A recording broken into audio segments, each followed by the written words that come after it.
2, 1.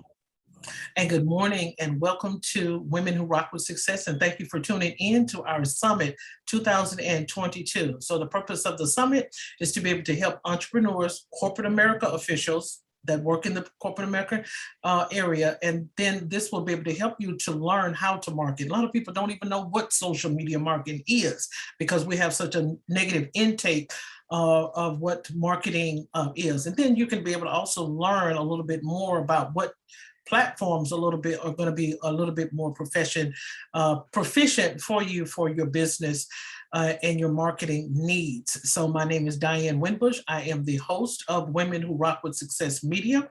And so thank you for joining us. And we're going to start with our first guest. She's going to talk to us and let us know a little bit about her. She's going to introduce herself, and she's none other than Jennifer Radke. Hey, Diane, thank you so much first for having us on. I really appreciate the opportunity to chat with you and your audience. As you mentioned, my name is Jennifer Radke. I am the CEO of the National Institute for Social Media. What we do is actually work with marketing and communications professionals to train and certify them in social media strategy. So helping them get through that hurdle, really understand how to use this or harness the power of social to reach their business goals. Okay, great. And so our next guest panelist that's gonna be able to share a little bit about her, and she's gonna be sharing information. Also, and it's gonna be Alyssa Tier. So good morning. Hi, good morning, everybody. Yeah, my name is Alyssa Tier. I've been in social media marketing for over a decade now, so definitely seen a lot of changes and everything like that. When I started my journey in university, I was very interested in marketing and landed my first internship at a social media agency. And then since then, bounced around from agency as well as in-house, and now currently at Thrive Agency. And we are quite a large digital agency offering services for all digital needs from SEO, PPC, and of course, social media. And it's just been a very exciting times. I think that's why, sorry, lots of talking this week, but okay. I think that what excites me about social media is that, you know, it's always changing, it's always pivoting. You have to keep yourself on your toes, but also that, you know, it's a very interesting platform because the normal person normally can't go and put themselves on TV all by themselves and find their customers. But with social media, with time and effort and understanding how to talk to your audience, you have a direct route to speak to your audience. So that's always been really exciting for me. Okay, great, wonderful. So our next guest and panelist for the summit today is going to be Dami. I want to make sure I'm pronouncing her name correct. No, you pronounce it for me because I don't want to make any mistakes, but she's on. So good morning, and you pronounce it for me.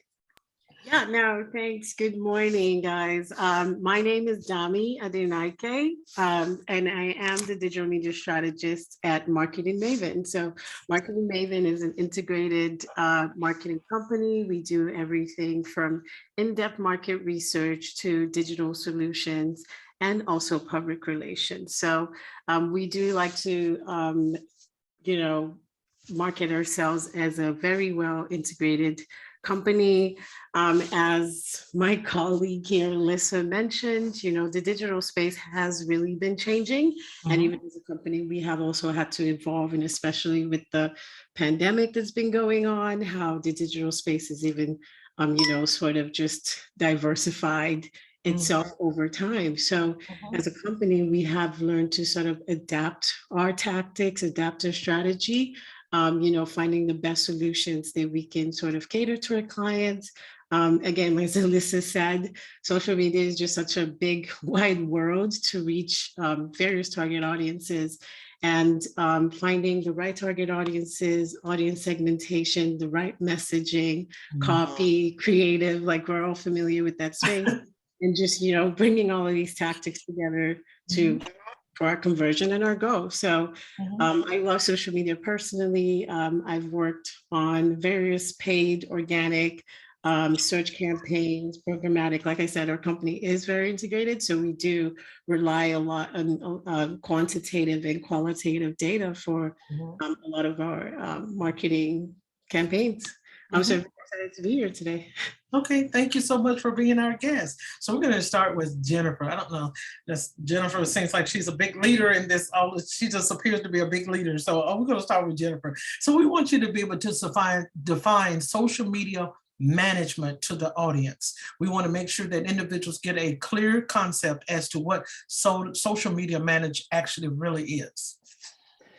Yeah, so there's a lot of different titles and terms in social media. So if you're looking specifically at social media management, you're looking at those folks who are utilizing the social media platforms to put the content out and oftentimes also do engagement, or what we might call community engagement, community management. So that is kind of the basic definition, but when we talk about social media as a whole, we have to look at a bigger picture, and in my line of work, it starts with strategy.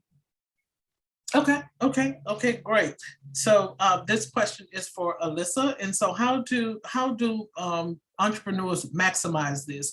You know, you have different types of fees for different social media platforms, such as LinkedIn will charge just a little bit more than Facebook. And so you have different types of fees that applies to different types of networks. And so how does the entrepreneur maximize this? Yeah, I think that a little bit different from maximizing. My go-to is to really hone in onto one social media channel and excel in that channel. That's what I always recommend.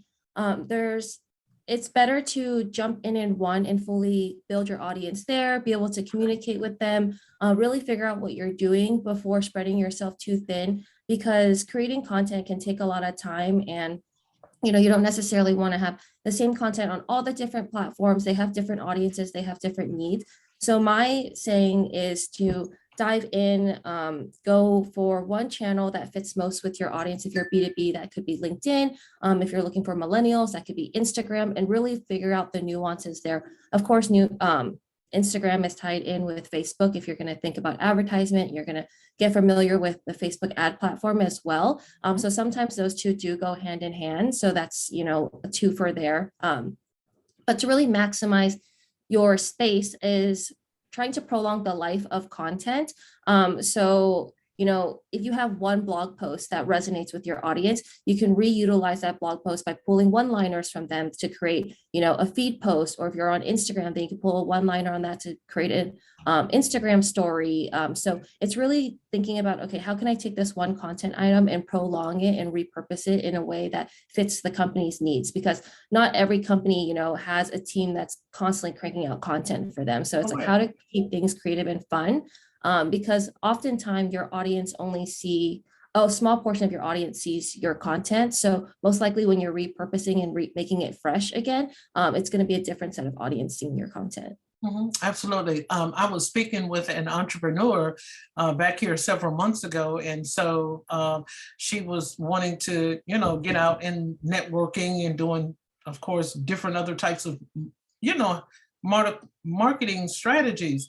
And I'm like, you don't have anything on your Facebook page. And I noticed about companies like Tide and Pepsi Cola, they be running as what you said, Alyssa, they be running activities. They want to make it fun. They want the audience to engage. And so that's what I was explaining to her. If you're looking to engage with a chamber of commerce, that's a huge network, whether it's online or whether it's in person. You need to get your game together on social media first before you step in the room with these giants and with these individuals that have professions that they have been doing for years, longer than you have. So, and I just felt that this was needed for entrepreneurs to be able to learn the difference between social media marketing and how to do it, how to maximize it, and the purpose of it, and then be patient to wait on the return on investments. So thank you so much for that response. So Dami, one of your professions is in Google AdWords. So explain to us a little bit about that. Yeah, Google AdWords is actually been sort of shifted over time. It used to be called Google Ads, and now it's integrated into one is Google AdWords. So that is the PPC search, display, and YouTube advertising that a lot of clients, want to get into. So Google AdWords just give you the opportunity again to have those audience segmentations. One thing Alyssa mentioned was repurposing content, making yourself stay relevant, using those relevant specific keywords, and you just want your audience to find you. A lot of, depending on the industry, you do want to, make sure to have Google search, because that's where maybe 60% of the whole population get a lot of recommendations and, reservations or hotels around me or amusement parks around me. You want to make sure to prioritize your business and come up with these Google searches. Another part of Google search is the display in YouTube. Now, this is a whole nother sort of target segmentation outside of Facebook and Instagram, where again, most of the population does have or do exist on these platforms. So how do you segment yourselves from all of these saturated markets? It's either you're, maximizing your budgets on all of these platforms, or you do pick the platform that's specific to your business and how you can, get the most out of it. So when it comes to Google AdWords, we also have displays. Now, these are photo graphics and images, just as comparison to Facebook and Instagram, that you can also publish on blogs, websites, and all of these niche spaces that may not be able to reach as opposed to Facebook and Instagram.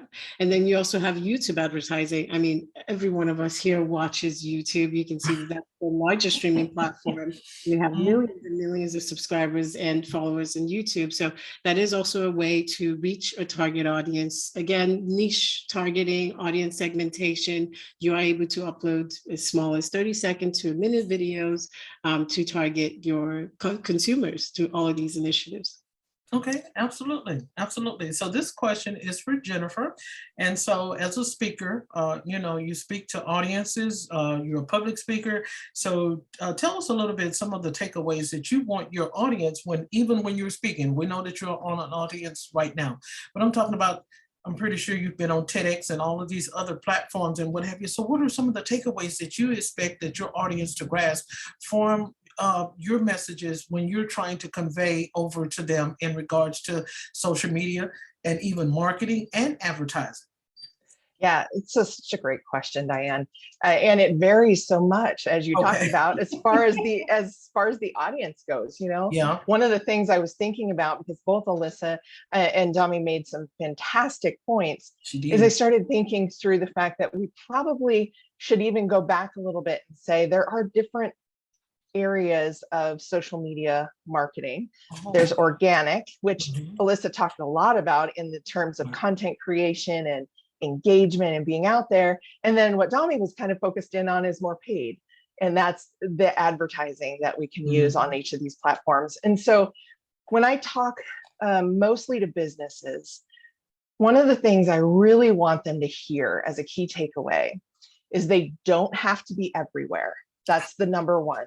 I get so many business owners who come up to me and say, I just can't manage the social, right? I can't be everywhere. I don't have the resources, I don't have the time. You don't have to be everywhere. And then the second piece to that is, if you were strategically thinking through your goals for your business and how social media can help you, then you'll look through where your audience is and choose your platform intelligently based on that. And that was something Alyssa was touching on as well, right? You can be on all these different platforms, but if your audience isn't there, it doesn't matter. It's a waste of time and energy. And people argue with me a lot and they say, well, ideally your audience could be anywhere. Sure, fine. But let's reach to the masses, right? Where's the majority? Where are those target clients, those ones that you love and want to come back and back and back again, and spend your time honing your resources, your time, your energy, and your money into reaching them effectively where they are. So those are two of my biggest ones. Okay, great. So back to Alyssa. So when it comes to finding the target, how does Thrive Agency make that happen, because just as I was about to jump out of my chair when Jennifer was talking about this, a lot of times, we want to be all over the place. We're just everywhere. I'm on LinkedIn. I'm everywhere. I'm on Reddit and what have you. So how do you steal the customer, your client, into ensuring them that they don't have to be all over the place, as well as to does your agency, Thriving Agency, help them to be able to find that key target where they're supposed to be? Yeah, definitely. So anytime a client onboards with us here at Thrive, we have a very robust onboarding phase and strategy phase that we've worked really hard to kind of figure out that works with our different clients. At Thrive, we don't specialize in a specific vertical. So, Okay. we have the little guys, we have enterprise clients, and everything in between. So we really need to make sure that when we're, taking on any new clients, that we're taking a look at all the different nuances about their audience. So a lot of times what we do is we'll take about like the first 2 weeks to do a deep dive in, their current market, take a look at their competitors, take a look at what currently is working or what's not working. If they're not on social media, then, we can dig around to see, with social listening or with like hashtag researches, like what is being talked about in the different audiences on those channels, and really start, making our way and start creating them and pivoting and positioning them as thought leaders within certain social media platforms. There are clients that they don't have their actual target audience on LinkedIn, but their one of their goals is to create a platform for their employees to go on and talk to each other and create resources. So, it really depends on the client's goals, because if you take a look at this company that is not B2B, maybe they sell like candy or something like that, you wouldn't think LinkedIn is for them. But when we get to know them, it's like, oh, okay, they actually want to create this community on social media for their employees. Then actually LinkedIn is a great platform for them, because they want to, maybe they're in a hiring frenzy and they want to, create this buzz around their business. So it's really about getting to know the client and then seeing which platforms fit their goals. Social media is all about testing. You want to test, you want to see what resonates with the audience, and then pivot as needed. As Jennifer mentioned, sometimes people are like, I want to see all the results right now, but it takes a lot of time and effort, and you have to definitely kind of decide what your goals are and allow for the test to run, and then kind of, give it some time and then look at the results, and then if needed, pivot. And then if not, you definitely, when you're like seeing that audience growth, you're seeing the shares and the engagement, then like you have found your audience, and that, full steam ago with that platform then. Okay, great. Dami, I'm gonna come right back to you. Something Alyssa said that I'm gonna touch on with Jennifer, because I think Jennifer may have some expertise in dealing with employees and staff, and so we don't want to turn this into a Columbo type of summit, but we still want to help individuals to be able to understand, business owners, corporate American women, companies, as to social media, because a lot of times, we have seen in the past where people have social media, they add those into their policies and procedures.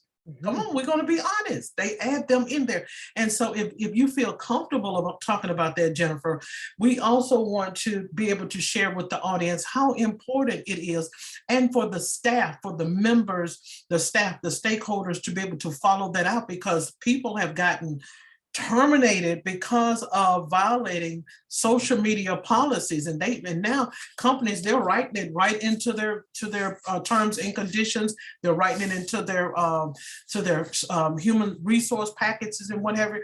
They are going all the way out with this, and so we just want to touch. Like I said, we're not Columbo. But we want to touch on that just a little bit, if you didn't mind sharing that with us. I don't mind sharing that at all. You're absolutely correct. Social media policies are, in my mind, a must-have for all businesses. But there are two different ones that people often kind of try to intermingle. There's the one where your marketing team has what they need to do, what's their triage policy, who responds to consumers, when do they elevate it to legal, for example, or when do you need to bring somebody else into the conversation.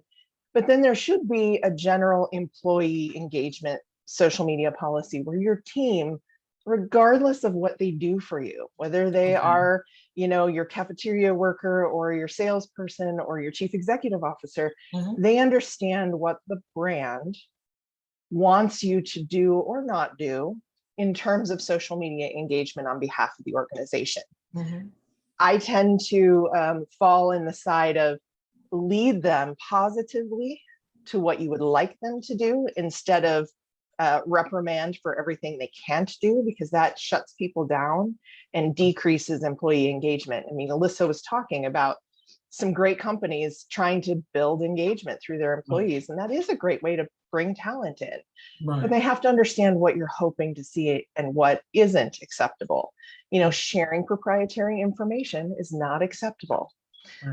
Using certain language or taking photos of certain parts of your organization or your employees or your clients, not acceptable. So what happens in those cases? And we at the National Institute, we actually have a class that helps people build a social media policy because it is so valuable and it worked. Wow. Okay, that is so great. Okay, I must have missed that on your bio and things, but that is wonderful. You all have a class that teaches that. Wow. Okay. We do. Okay, that's the reason why I know that I got the right team today. Okay, so this is for Dami. Okay, so to make a choice, if an entrepreneur decides to do, we're gonna take this offer. We're gonna listen to these women on this summit, and we're gonna go in and we're gonna start social media marketing to be able to help brand and build and impact our business between LinkedIn and Facebook. Which would you prefer to be the best strategy is to be able to market? Because we're going to go back to Alyssa too, because sometimes individuals will use social media and some individuals will use agencies such as yours, all three of your agencies, to be able to do the work for them. Okay. Well, again, I think it all boils down to the goal. Now, we know that you can definitely be on as many social media platforms as you can, but then you have to think about what exactly is our goal. So your audience would be on Facebook. They also would be on LinkedIn now. So we have to figure out what type of messaging do we want to put on LinkedIn as opposed to Facebook. On Facebook, do we just want to increase our brand awareness so everyone knows we're out here, this is what we do, this is our mission? On LinkedIn, are we looking for more big leads and actually connecting B2B with companies for fundraising events or for other initiatives that we need more of a bigger fish that we are in the pot? So that's how I would look at Facebook as opposed to LinkedIn. I don't think there's any one platform that's like, oh, I would definitely go with this. It just depends on what your goal is. If you wanted to be more on the lead generation to get bigger strategies, more in-depth where the company is going in the next 2 to 3, 4 years, as opposed to, okay, we just want to increase brand awareness on Facebook. We want people traffic to our website. We want this, we want emails, depending on what your goal is. Okay, great. So this question is for Alyssa. So what we want to do, I guess, on this segment, we want to get inside of your agencies of what you do.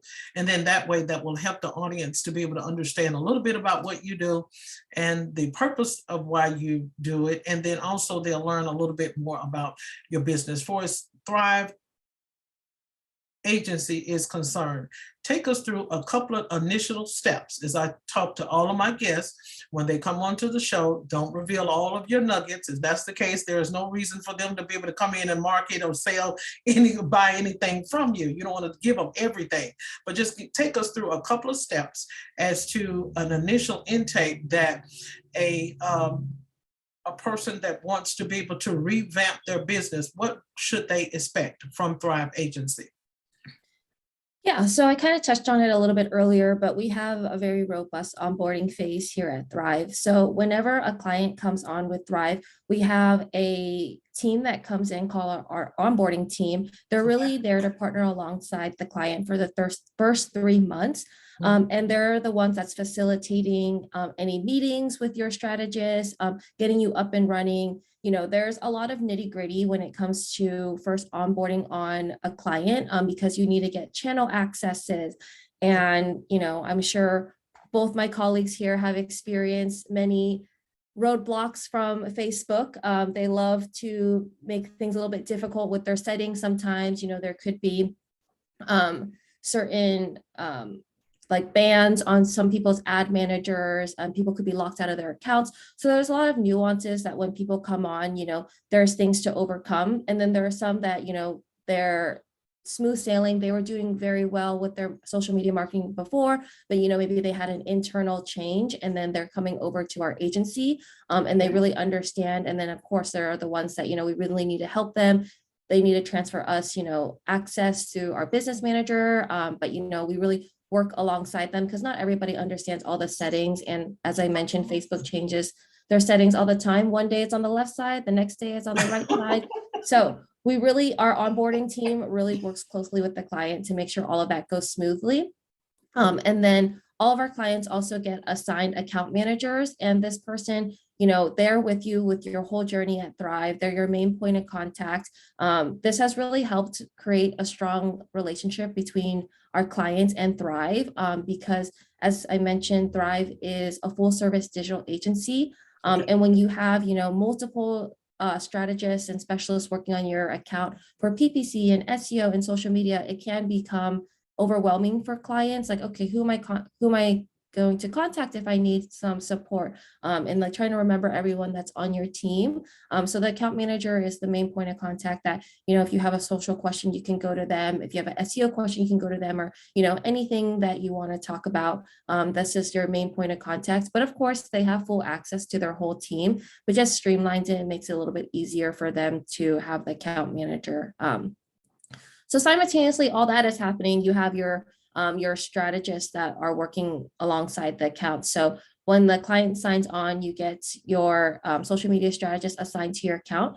Thrive has two specific social media teams. We have an organic team as well as a paid social media team. We found that it is more beneficial to break those two items apart since they are quite different. The teams still work closely together, but we have, brilliant strategists that are great at paid, and then the same for organic. And it's really allowed us to find people that fit perfectly for those two different sectors in social media. And then, so you have this whole robust team working for you when you join Thrive. And then we really, deep dive into strategy. We take a look at your Google Analytics, what's social media traffic is driving to your website. Again, what are the different goals? And then when we do our strategy, we're taking a look at, what are the topics going on in a certain industry? Again, we always do a competitor analysis. We see, what content is resonating with your audience. Is there something that your competitor is doing that seems to be really connecting with your audience? Or is there something that is happening within your whole industry that everyone is doing, but it doesn't seem like anyone's engaging with? So then maybe, that's not something we would suggest for the client, even though they're coming in, they say everyone is doing this, but we want to take a look at, are those things driving results? So that's what we do. And then during the strategy phase, we present a 30-day plan, and then 60-day and 90-day and beyond. And through all of this, we have mid-month and monthly reporting to make sure that we're keeping track of all of the, ins and out of what's going on with your campaigns. Okay, awesome. So the same question is for Jennifer. Yeah, so we're actually a little different than I think my Okay. panelists here, because we don't manage social media for other people. Right. Our main client is usually a marketing or communications professionals who do the content creation or social media management and strategy for organizations. Okay. So it could be folks on Alyssa or Dami's teams that have gotten certified in social media strategy. So what we do really is teach them how to do this. And we do have a class, kind of an introductory basic level class for a business owner who's trying to do it all themselves. But it's really designed to give them the knowledge and experience so that they have the right questions to reach out to Thrive or to, I forget Dami's company name, sorry, Yeah, Maven. marketing or something like that. Yeah. And ask them the right questions for their business, right? So we really focus on the strategies behind, the problem solving behind, and really the education that they need to implement the paid or organic in their business as a marketing professional. So that's kind of how we differ. That's why we also offer a ton of classes. And we do a lot of presentations. We've got, free webinars that we offer as resources, and white papers and downloads. And, similar to Alyssa, one of the best things that the National Institute for Social Media is known for is our community. In her case, of course, it's much the employees that are supporting them, everybody from the account managers to the individual contributors on that team. For us, it's the multitude of social media strategists across the globe who can come together and help each other, right? And support each other. If we're struggling with, Google ads, how do we, who do we have that's a really good resource in that area? Right.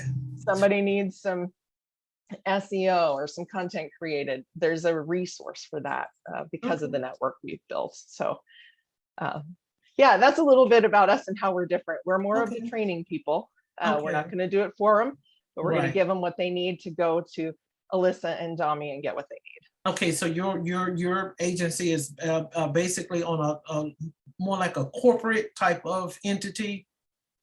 We do entrepreneurs, individual freelancers, or solopreneurs, as well as large corporate agencies. The difference is what we typically work with whomever is in charge of your marketing plan within your company. Help them understand digital, help them understand how social fits into the strategy for the business, and then the steps to take to do all of the pieces that the ladies have talked about today. Understanding your audience, choosing your platforms, creating your content, putting it out there, managing your community, and then using data, using the numbers, so that you can test, retest, and figure out what's working to implement. So basically like a chief marketing officer would be the individual that would come straight to you, and you all can be able to sit down and teach them how to be able to grow, take the information back to their business. Yes. Wow. Dami, same question for you. Great. Okay. I feel like we're probably a little bit of both, but mostly in accordance to an integrated agency, just like Thrive. As I mentioned earlier, we are a fully integrated agency. We do have our research department, our digital department, and of course, the big PR and media relations as well. So just as Alyssa mentioned, we do have a robust onboarding process when we sign on our clients, depending on their goal. One thing we thrive ourselves in is being a very client-centric company, and we also focus on a lot of growth mindset. So, even as we take on our clients, that's a lot of, criteria that we also like to look at, very futuristic vision. We're very client-centric. So we do take pride in being very transparent with our clients. So we have a very robust onboarding process where you are assigned an account executive as well, who's also your point of contact, and you do get to meet the whole team. We have a kickoff call, which kind of goes into detail and exactly what your campaign is going to be about. And as I mentioned earlier, we are also a big integrated company. So part of our offerings at first, when we do sign on a client, is taken into consideration a content gap analysis. So this is where we sort of just go in and, get in the weeds, look at your Google Analytics, your Google AdWords, if you are running any sort of campaigns, messaging that you're already using, compare that to your competitors and how we can start taking market share or, get your name out there. And of course, focus on the goal that you're trying to achieve. Now, throughout all of this process, we do establish frequent contact and phone calls with our clients, whether that's bi-weekly, weekly sometimes. I know even as a strategist, I'm probably talking to my client 3 or 4 times a day, definitely making sure that we are, again, we do thrive ourselves as a big transparent company. So we also want to make sure that we are doing our best to bring your, vision to life for your goals and actually meeting those goals. A big thing that Alyssa also mentioned, is currently strategizing. As a big integrated company, we want to make sure that we are following those processes from research, from building that integrated strategy. We actually do a year's worth of strategy. So if we do sign you on for June's per se, so we do a whole content calendar, samples and reviews and mock-ups for the whole year. So you already know what's gonna probably happen for your Christmas campaign in June. So we have time to sort of like brainstorm ideas and find the best strategy for you. Now, of course, as we keep going, we definitely want to make sure that we are revising their strategy to meet your goals. Now, through all of this as well, we also do monthly reporting, quarterly reportings, yearly reportings, because we also have, a lot of CEOs that have to report to their shareholders, and we want to make sure that we provide everything in our online cloud storing folder for our clients. So if they needed to have access to anything, it's readily available. That's also part of our transparency clause. We integrate with a lot of third-party platforms. They make it very user-friendly for our clients. An example, I'm sure everyone's familiar, Sprout Social, Google Studios, like all these amazing third-party platforms that, clients could just log on and have access to data. So they're very well aware of what's going on with their campaign, and they're not like, oh, I saw this, so everything is super transparent. We do take pride in that, because not a lot of agencies do that, so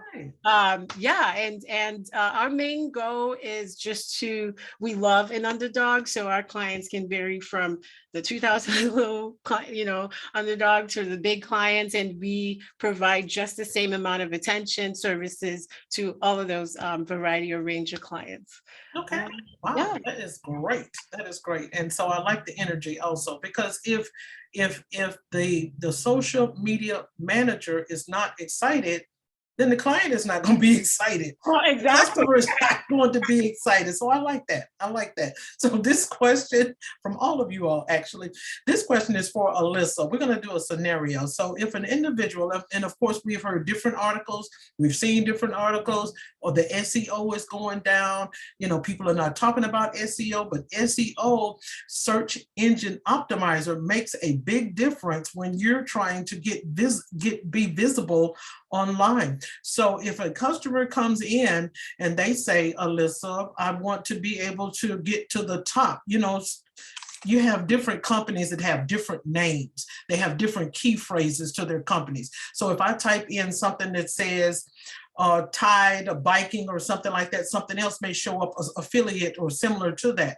So what would you tell a customer that comes in and say, look, I want to be able to make sure that my brand gets to the top? How would you handle that customer if they come in and want to be able for you to market them, social media, or whether it's online or what have you? We're not going to step into Google ads right now. We're going to leave that for Dami for just a minute. But how would you handle an individual that's walking in the door? I want to go straight to the top. You have some people, they want to be right up there with the SEO, even though individuals are saying all types of things about, oh, it's the depth of SEO. No, it's not. Because you still can go online and see individuals' businesses, in certain categories where you have to click on page 2, page 3, page 12, page 13 to get to someone else's business. Yeah, so first I would probably direct them to our SEO team. No, I'm just kidding. But yeah, I think that, digital efforts have to work together and be holistic.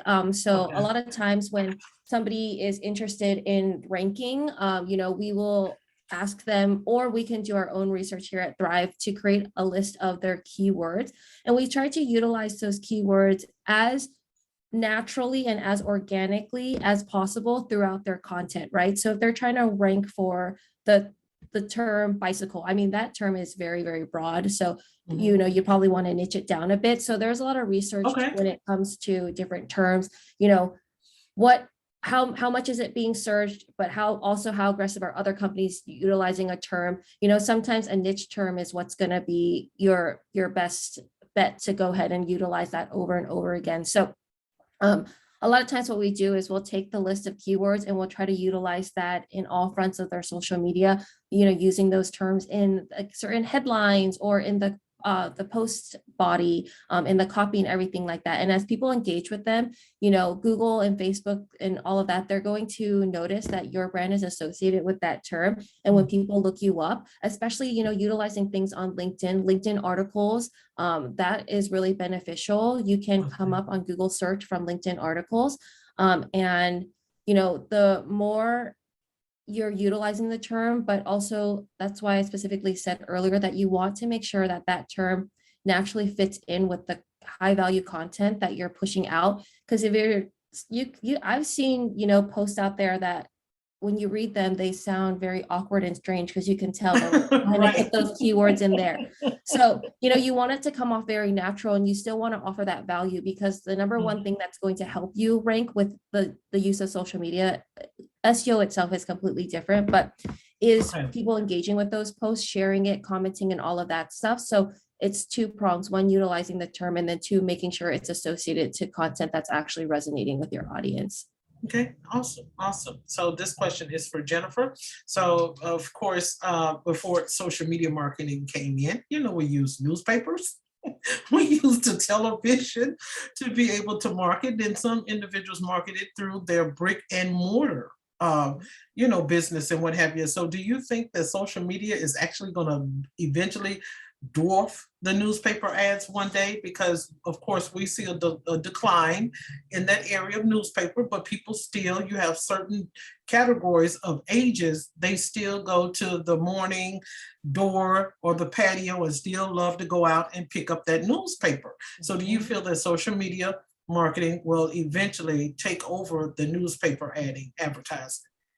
You know, Diane, if I had a magic 8 ball to tell us the answers to some of these things, I would be a very, very successful and wealthy woman.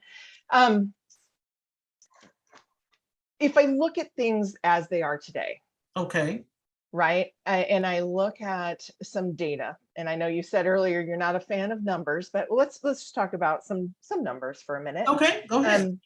Every year, Hootsuite and We Are Social, two organizations, put together a social media dashboard and kind of a huge report of worldwide internet usage, and then it dives into social media usage. And so the one that came out in January of 2022 highlights that we are still seeing growth in the number of social media users, and we are still seeing growth in the average amount of time in which each user is spending their day online. So I think right now it's like 2 hours and 24 minutes or something like that a day is the average for social media use. Okay. So considering that, yes, I do think that social media has already in many ways overtaken a lot of our traditional forms of media and advertising. That being said, I have had the pleasure of working with a lot of high school students over the last 2.5 years. And one of the trends that I find very interesting is that they may be spending a lot of time on their phone, but there is a preference coming for more traditional media. They're tired of being on their devices all day, every day. Because right now, what we're seeing even in most of the high schools, at least here in the US, is that they're utilizing iPads or Chromebooks for textbooks, for all of their classroom materials. And so when they get home at the end of the day, they want to disconnect from a screen. So that's interesting, and why I'm not really sure whether or not you'll see traditional media make a comeback or not. It's very possible that it could. Okay. It all goes back to the conversation we were all having at the beginning, though. As a business owner, know your audience and where they spend their time. Even today, if I were to advertise to specific markets, I would use traditional over digital, and that's coming from someone who teaches social media strategy, right? So it's all about knowing that market and where they spend their time. Okay, great. So Dami, this question is for you, and this question will be in regards to, we have online CRMs. Are you still with us, Dami? I think she stepped away. Okay.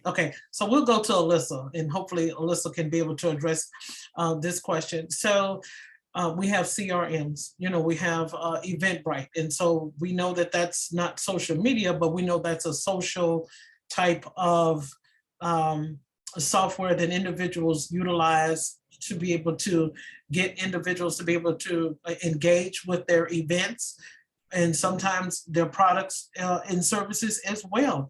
So do you feel that that they, even though it's online too, just like social media is, do you think that it's even a impact for business and professionals as well, just as well as social media marketing as well? Because people use different tools. People use social media.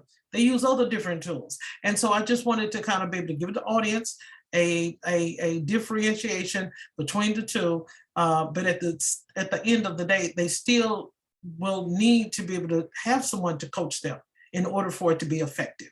So that's just a question that I'm throwing out there. Yeah, and I think it ultimately goes back to the goals, right? So Okay. CRMs and different tools and utilizing things like Eventbrite, it kind of just depends on what you're going for. If your company is constantly hosting different events or community events or something like that, then that's something that's very beneficial for your company to be on. It's a lot easier to utilize something like the Eventbrite than revamping your website and pulling that integration into your own website when they have this robust tool offered for you. A lot of times, even Facebook events, when you click to purchase the ticket, they go to Eventbrite. It doesn't, so, there's a lot of different tools out there that I do think that are beneficial for the client, depending on the goals, but not, if you're never hosting anything, or if you're not needing those things, then, it can just get overwhelming looking at, okay, like, it looks like everybody's on these different things. Do I need to be on them or anything like that? So it's just honing in on exactly what, your specific goals are, and taking it, each step at a time, and trying to understand which platforms you're best served in, instead of like looking at trying to do everything, especially if, if you don't understand certain data, then a CRM tool is going to be overwhelming. Okay, great. So this question is for Dami, and the question is, and no, it's actually for Jennifer. So Jennifer, you are also a professor at a university. And so this is kind of outside a little bit of the frame of an actual brick and mortar or an online professional, what have you. So how does social media marketing help even in that type of category or genre for universities to be able to make an impact even with this wonderful tool? Yeah, it's huge and growing, especially with the COVID pandemic and the communications that needed to happen between not only universities and their students, but universities and the parents.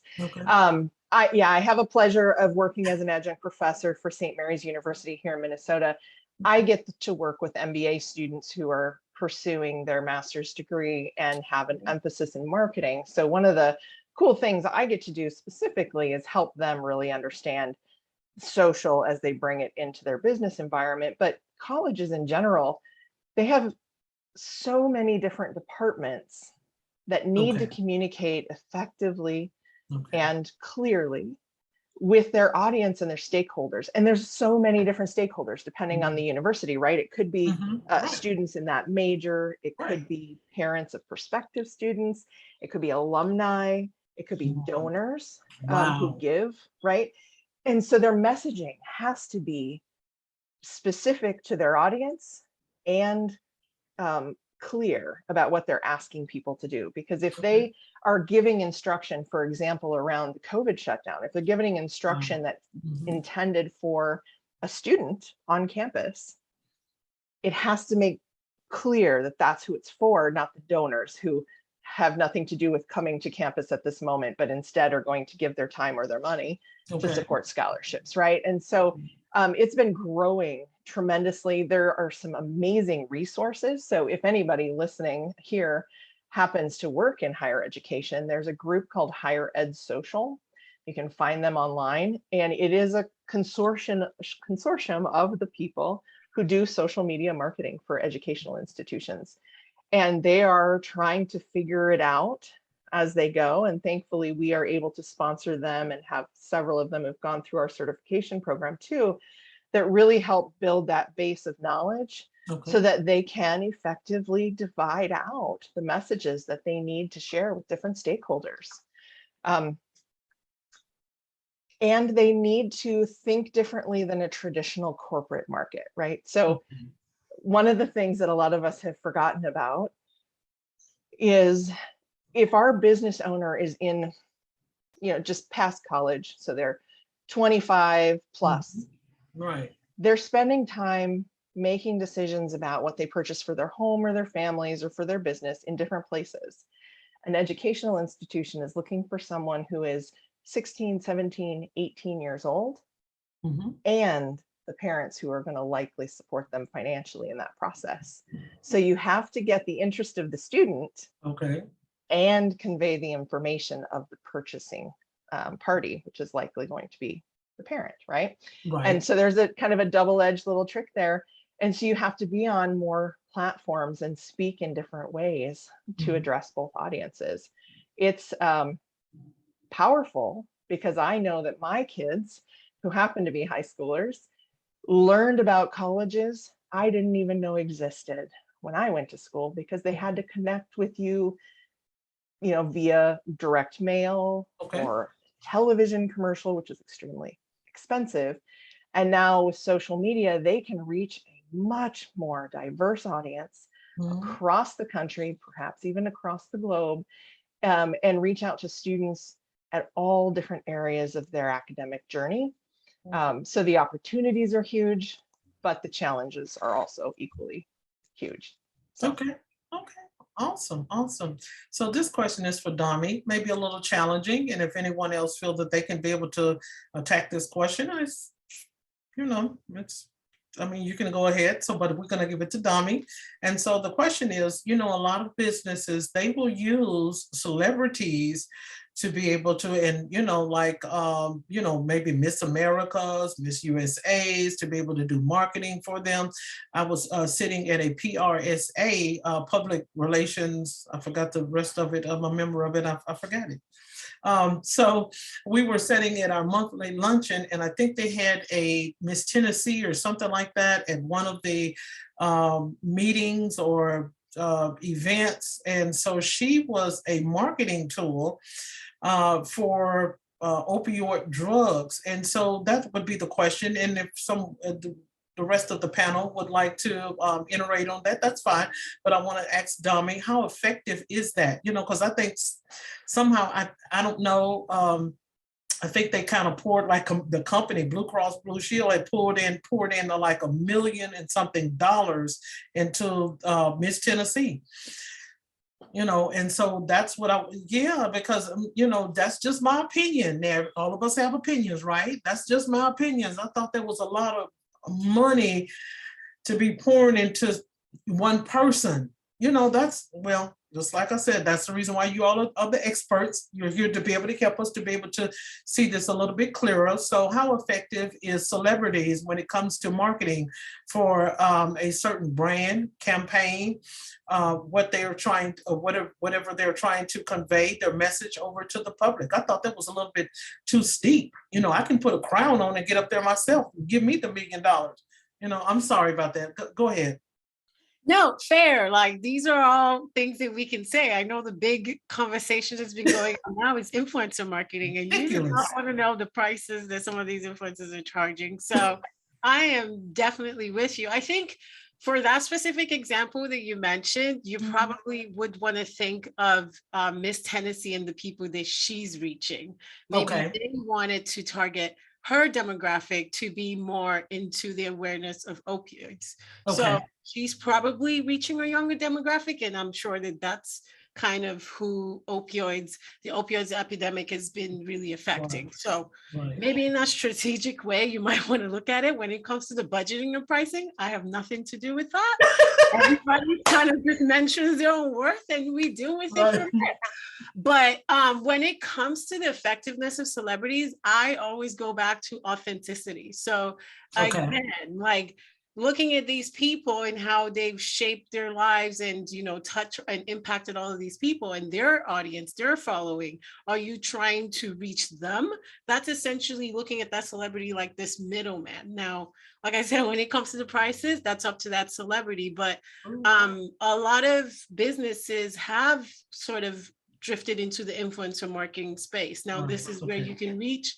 You don't have to pay an arm and a leg to get a celebrity that's possibly reaching the same audience that an influencer that has 600,000 followers is, you know, is reaching as well. So this is where, as a company, you have to be strategic with your money. I'm sure Blue Cross Blue Shield could afford Miss Tennessee. So they, you know, looked at it as an investment that was valuable to them. But some of the clients that we deal with, you know, they don't have that budget and they also want to be able to reach these consumers. So we actually also have a big part of our company, Marketing Maven, influencer marketing. So we do a whole outreach, contracting, negotiation, you know, tracking of the influencer, making sure that they post the content and, you know, what their target demographic is as well. You know, some of these celebrities, they could have 1 million followers and not have that much engagement. So you also have to think of, am I using Kim Kardashian or am I going to use J-Lo? Am I going to use, you know, someone a little bit more in the low tier? So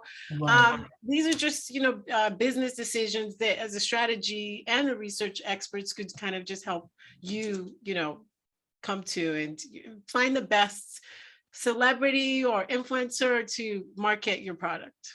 Right. And so that's where we're going to go to Jennifer about that, because she operates in so many different facets as a speaker, as a professor, as also a teacher, a trainer in this type of area. And so that's just something, even though we're joking and it's comical, I mean, a business can be able to use whatever they want to use. That was just my opinion of it and things, you know, just being a little hilarious and probably silly, but but we would like for you to be able to share. So take, for instance, if they come to you, you know, in your business and say, look, we want to do a campaign and we want to make sure that, you know, we reach about $3 million with the March of Dimes, or, you know, like I stated, you have many facets that you function under. And so how effective would that be for, because somebody that hears this and when they're listening to the summit, some people, it may not be funny to them. They may have the money to be able to go to a celebrity and afford one in order for them to market their brand and their business. I think there's a differentiation that I'd love to make, right? Not all influencers need to be celebrities. And Dami was touching on this a little bit earlier. Okay. But I actually encourage some businesses, and you mentioned like the March of Dimes, nonprofits is a great example of using what we would call micro influencers. So influencers that maybe have even 10,000 followers, so not even 100,000 followers, but they are targeted into the niche. They can add to that authenticity that Dami was talking about. So for a nonprofit, like March of Dimes or Be the Match, for example, they have found some super powerful campaigns that revolve around stories of the folks affected by the things that they serve, right? The communities that they serve. These are micro influencers.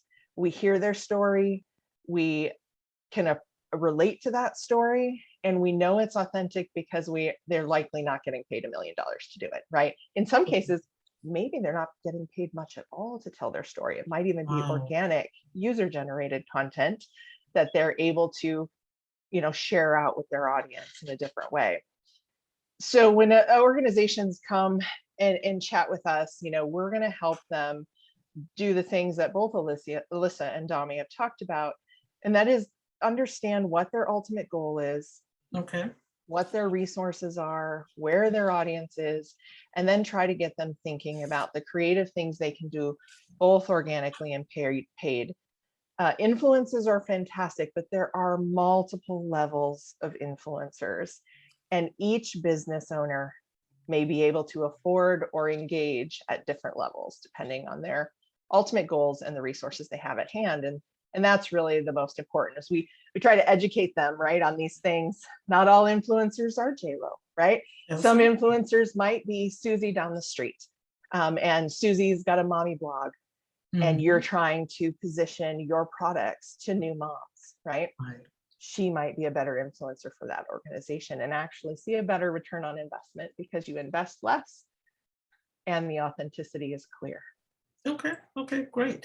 Alyssa, did you want to comment on that, or did you want to move to the next question?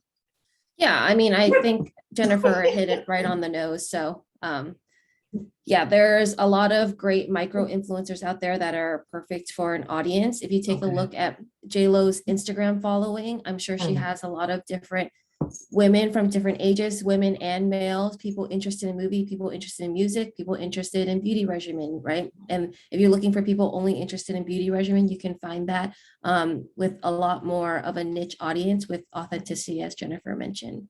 Okay, even with Lori Loughlin's daughter, with the makeup or and cosmetic line. I mean, she doesn't, she doesn't have any, which I do not have any ill will against that. I think that she is doing such a wonderful job. She doesn't, sometimes we look at people, but oh, you have to have all of this education. She doesn't have any. And look what type of background that she has. She has marketers coming to her. And so I just wanted to kind of open that up on both sides of the fence in order for the audience to be able to have their decision on,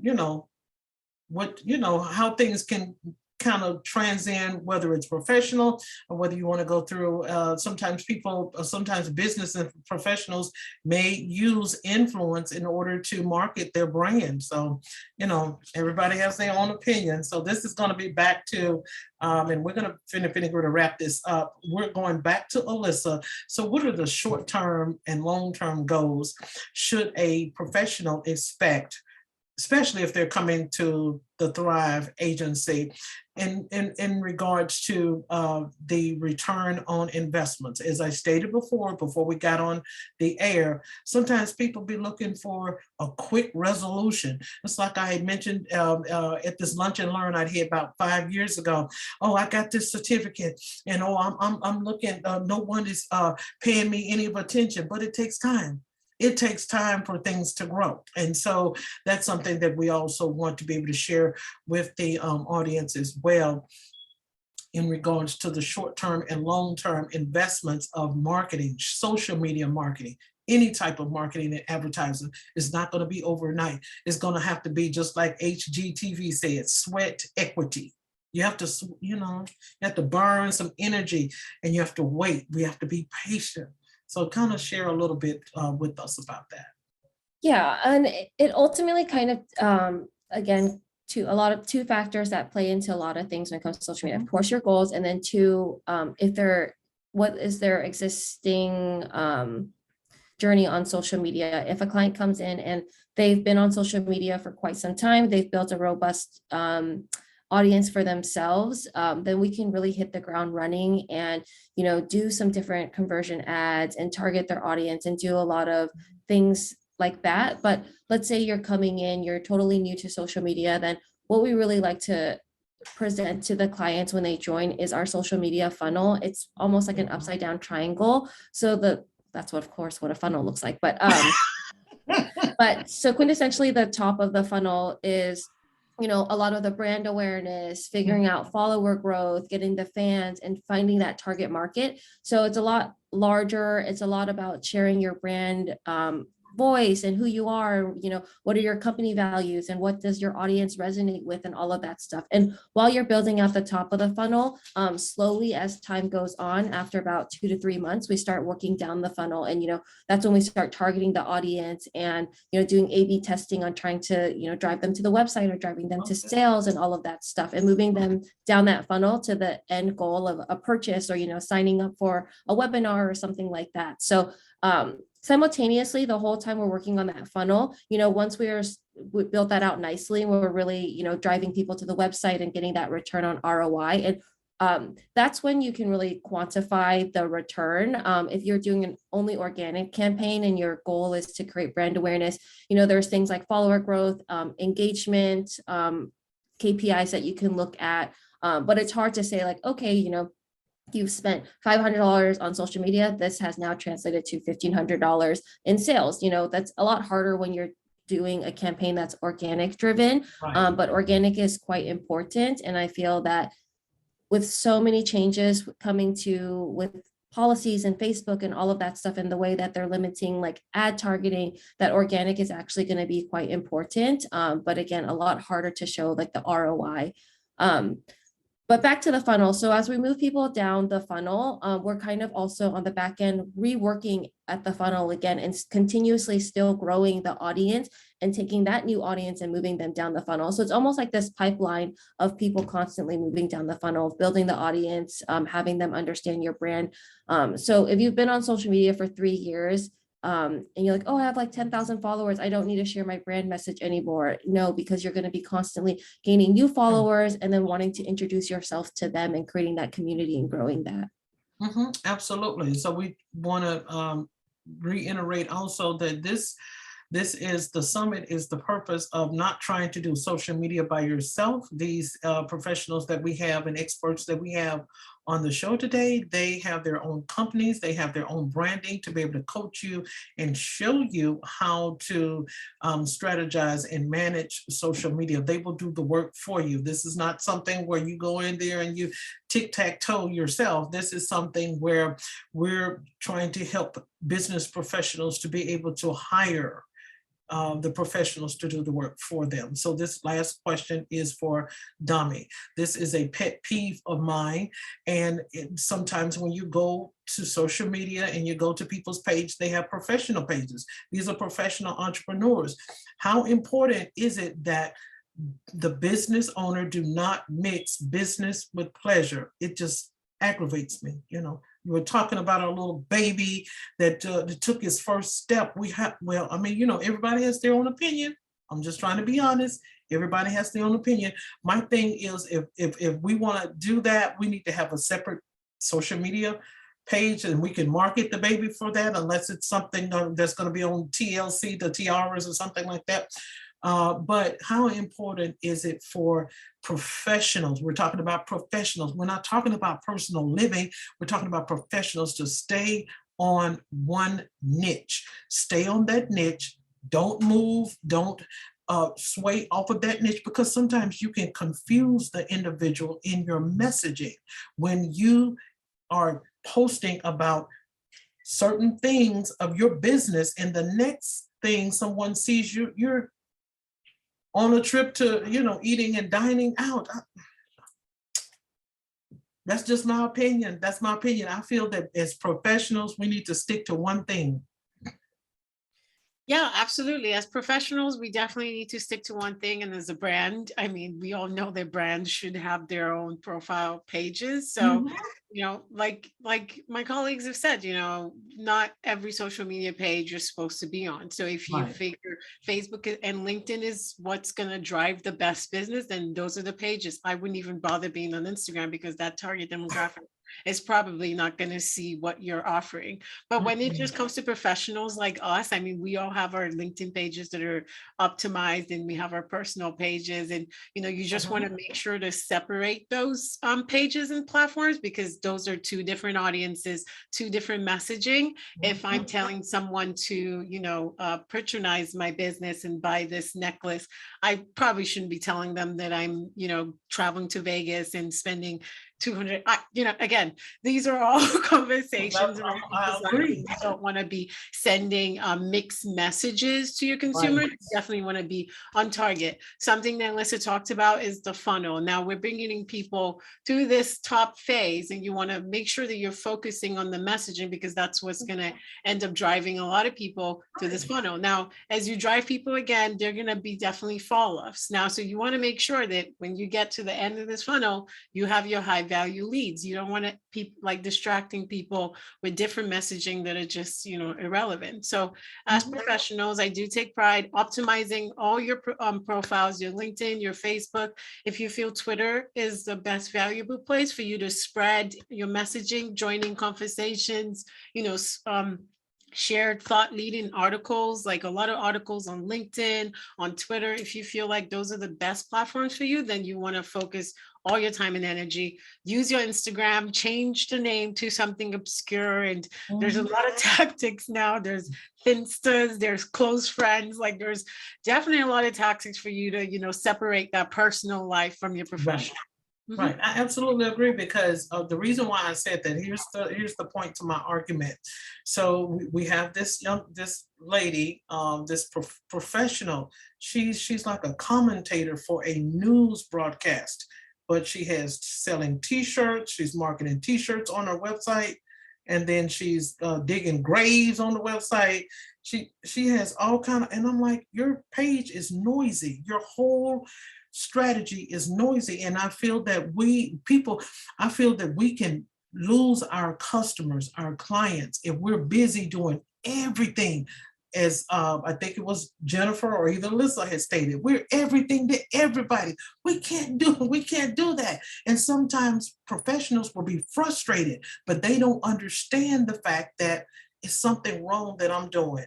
I got the wrong pieces in the wrong places. And she's like a huge thing. We know that Juneteenth is celebrated in most of the states in the United States, and she's the president in this big metropolitan area. And I'm like, you need to go back to your website, your media page. You need to cut a lot of that stuff off. You don't need to be selling T-shirts when you're the president of Juneteenth. You don't need to be selling T-shirts on your site page when you are a commentator for a national news broadcast. Okay. Anyone else like to elaborate on that before we get ready to close? It's ridiculous.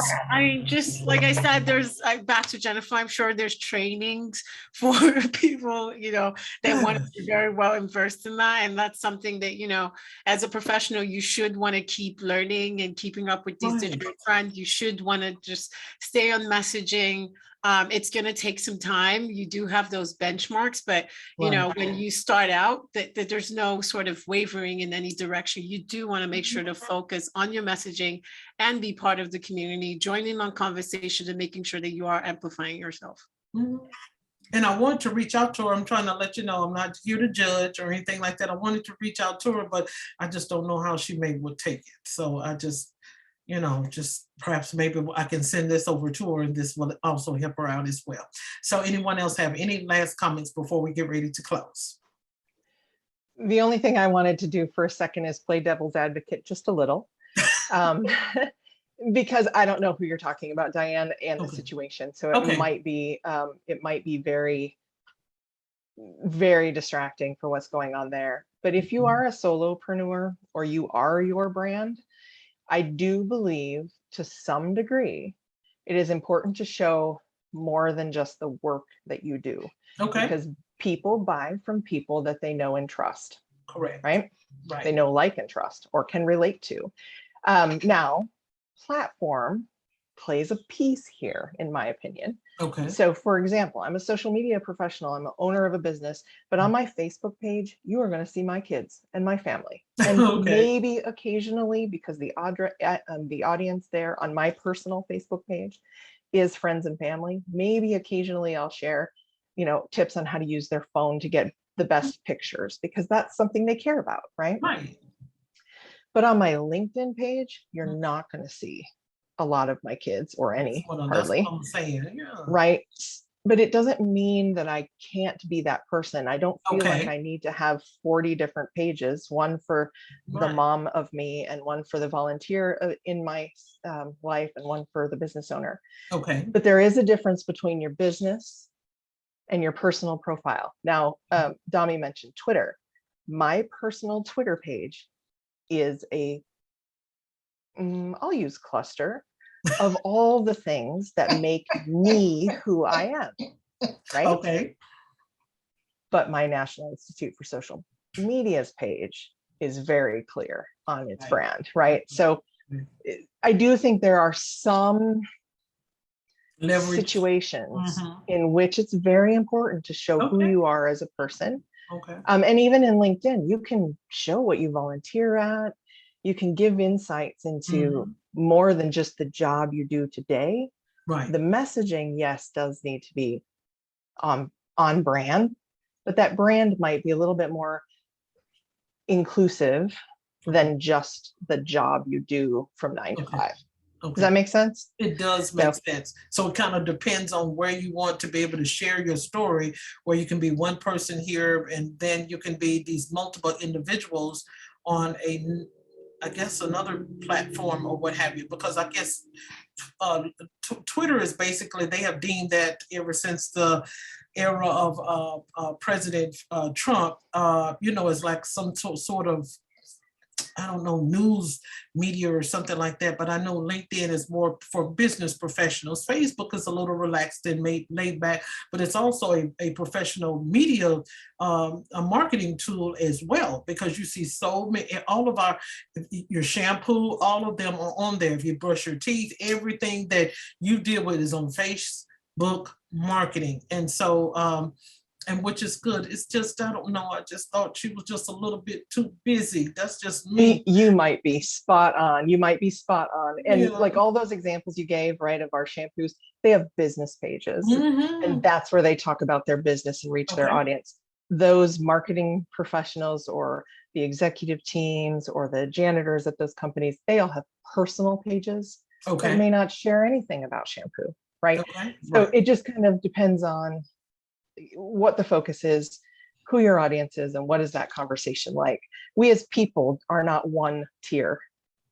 We don't Okay. have just one thing that moves us forward. There's several. Yeah. And I think it's okay to share those in our personal profiles. Okay. But yeah, I mean, if you're promoting 40 different businesses and they are all disjointed, that That's can what I'm be saying. That's noisy. all what I'm And that I saying right hear. there. Yep. Yeah, you can be a person, you can be you on social media, but I feel that it's just need to be, some things need to be in categories and what have you. That's just that's all, that's what I'm saying. I'm not trying to criticize, I guess that Nope. would be the word. I'm not here trying to criticize. I just felt that I said this is a unique woman. She is a very powerful, she's been doing this for years, very, very powerful. I just feel that the audience that she is connected with is totally confused because she's doing so many different things and she's posting it in the same location. And that's And where I think that, she's becoming stuck, stagnated at, and she has so much to offer. That's what I'm saying. And sometimes our audience can pull us, to their level as well and cause us to, I don't know. Alyssa, I'm gonna leave it alone. Yeah, I was just gonna say Very that I powerful. definitely agree that it's dependent on the brand and whether they're doing is something authentic.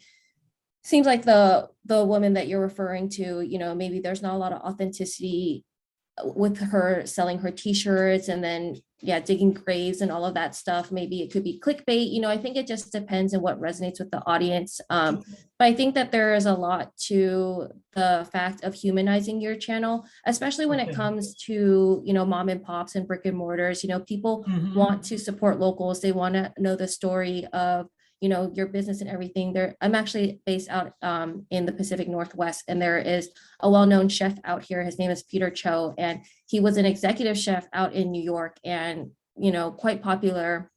If you're like a foodie, you might be familiar with him, but part of his brand is that, he was grinding it out in New York and reaching all of his professional goals, but he wasn't able to spend any time with his family. He was starting to have young children. So he actually moved back to Portland, and his restaurant is attached to his house and his kids run around the restaurant. And he says that, he creates delicious food but his brand is that I want to be able to create food and be around my family, and his kids run around his restaurants. So you see his family, on his social media and everything like that, because it's part of his brand. So I think that, and people really resonate with him and, they find that that's a very interesting concept. So I think that it depends. And I think there needs to be authenticity behind it. And you want to show your value if it has association with the brand, but definitely can be,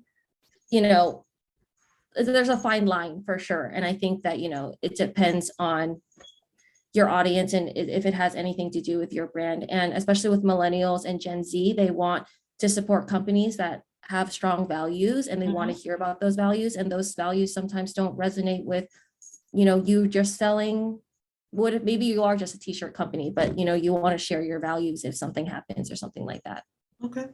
Well stated, enough said. That's the reason why I brought the question forward. So you all can be able to bring different avenues out and your opinions as to how you see that. So thank you so very much. Thank you so very much. So now I'm able to grasp this in a different way. And hopefully, we're gonna just leave it like that. Don't believe that opinion alone.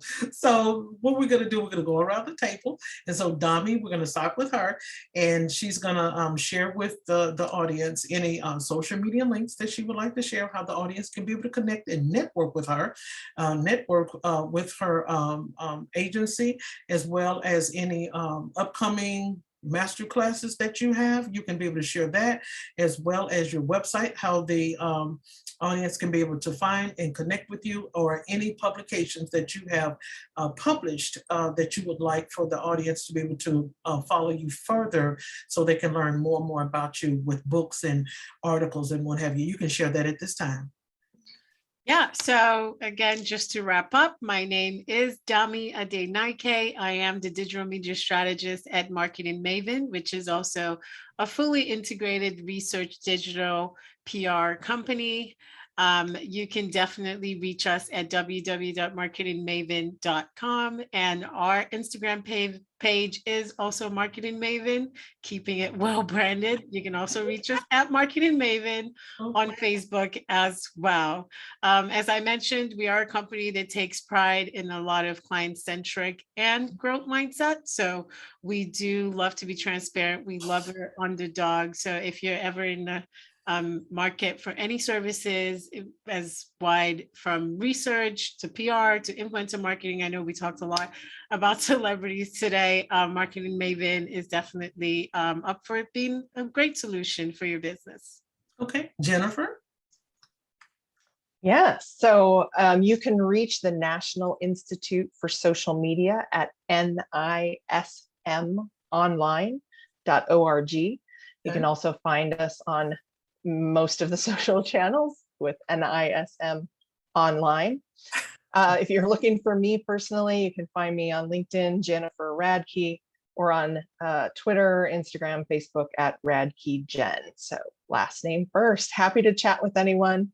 I do have a couple of books. My favorite is a passion project that we launched in 2017 called Stories from the Social Side. Okay. You can find it both on the NISM website or on Amazon. It's a collection of 30 different authors and their stories and how they got started in social, their tips and tricks, their favorite podcasts, things like that. So. Okay, great. Alyssa?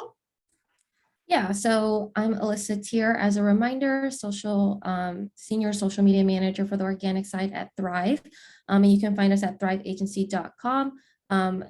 And then you can look for this logo here with the tree to know that you're on the right track. Also, our social media handles and LinkedIn is at Thrive Agency. And we're really all about driving results for our clients, utilizing the power of the internet.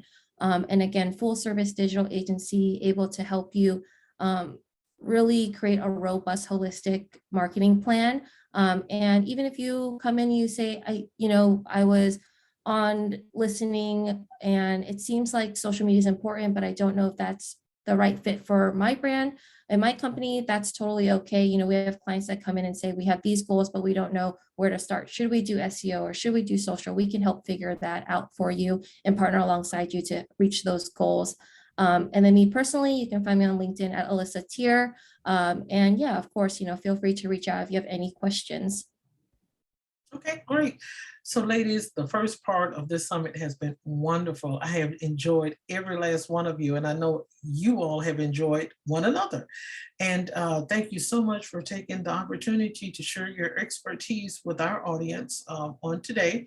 And I just want everyone to have a wonderful day. It's been a great summit. I've really enjoyed everything.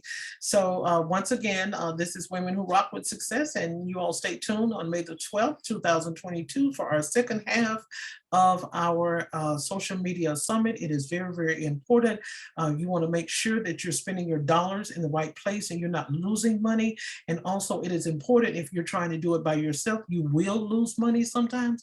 But if you have one of these companies to be here to be able to help you with social media management, these are the ladies that you come to for the support, and they help. Two heads are better than one. So everyone have a wonderful day.